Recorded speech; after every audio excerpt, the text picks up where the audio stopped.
I'm going to tell you right now why the world is exactly the way that it is. Because 90% of the people who go to church, who who say that they're interested in deeper understanding of a new way of living the message of the Christ, 90% of the people, that's most of the people in the world, that's basically where we're at. There's very few people on this path. There's very few people who are interested in this type of subject. However, I must persevere. I must endeavor to persevere and spread this message of light. But 90% of the people, most of the people in the world, most of the people in your world, the people you interact with, whether it be through social media and your day-to-day, your work, they're not interested in this message. They're not interested in knowing. They would rather go to church, have some guy stand up there, have somebody tell you from an organized religion that Jesus, Muhammad, whomever, the Antichrist, whomever, they would rather go to church one day a week, watch some guy stand up there tell you that Jesus did it all already, and all you got to do, the only thing that you got to do is claim it and fly away. And you fly away. That means you don't have to do anything. So you understand nothing from that experience. You just got a little bit of pat on the metaphysical back, show up to church on Sunday for a couple hours, put your little 10% in, your little tithe or whatever it is that somehow makes you feel that you've done your part. And then you're going to fly off to heaven. Well, no, you've accomplished nothing except perpetuate your illusion, perpetuate your imprisonment within the third dimension of harmonic universe number one.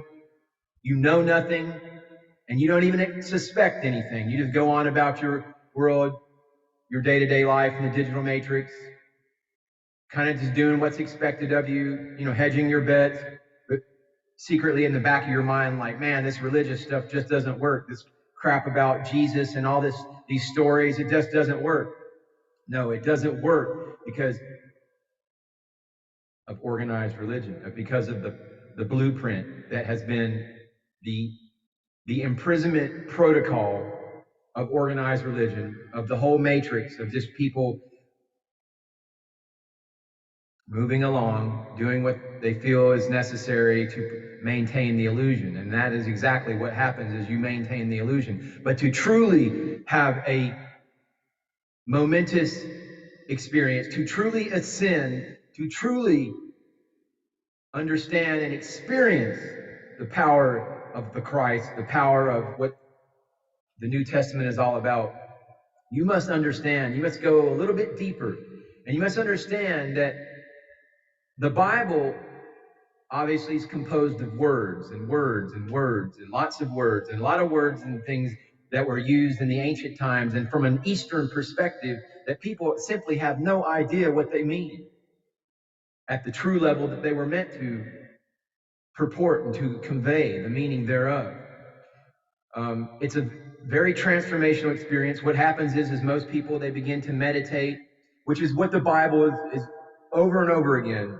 The story of Noah, all of this, the symbolism in the Bible, it's all about turning within. The kingdom of God is within, meditating. And what happens is people, they begin to meditate, they begin to go within, and they begin to touch upon the kingdom of God, but it scares them.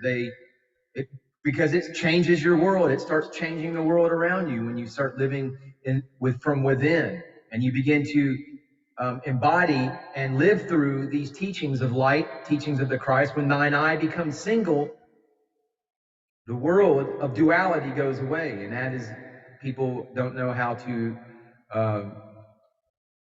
allow that to happen. But it must happen, certainly, when you shift your perspective. And part of that perspective is understanding that there is much complication. Well, that's wrong. There's more involved than just going to church on a Sunday and watching some guy stand up there and tell you that Jesus did it all for you. There's more to it than that. The power of prayer, the metaphysical reality, the spiritual reality of this world is very, very legitimate. It's only because people have been trapped within the organized religion paradigm, this imprisonment protocol, and they're constantly kept in a state of disarray of like, 1 minute you're trying to, you go to church for a few hours and then you're inundated with the digital matrix and in the world of Satan's world, Lucifer's world. Of course, I use that world symbolically, but that word symbolically, there's not an actual Satan in the sense that organized religion has scared people with. But 6 stages, the words of the Bible, the meanings of the symbolism of the Bible, there's more to it, and it requires a little bit of effort, which most people don't seem to want to invest. But here at the Umbanda New Earth Ashram, if we can even get one person to turn within and seek the kingdom of heaven, then we shall consider our mission a success. Because the 6 stages, the 7 aspects of the human body are as follows. You have the physical, and this is, you decide you're going to pray. You're going to pray, have a pray. I've got to change something about my life. Well, first of all, if you're not using prayer hands, which is a mudra, this is all ancient spiritual technology and science. It's just, because it comes from another part of the world. Most Christians, most Westerners, people, they're like, oh, that's child sacrificing. Oh, you're going to go to hell. You're worshiping the devil. This is a mudra. This is aspects of the ether, the fire, and the earth symbolism. The earth representing your body, your physical experience, manifestation, and fire as your spirit, ether as water, your thoughts, emotions, all of these. And this physical gesture right here is not the evil eye or, you're casting hex on somebody. This is a mudra meant to take your earthly shell, your genetic vehicle, and your emotional body, and begin to cleanse it with your soul power, your energetic ether power, your power of your spirit, a pure connected source spirit.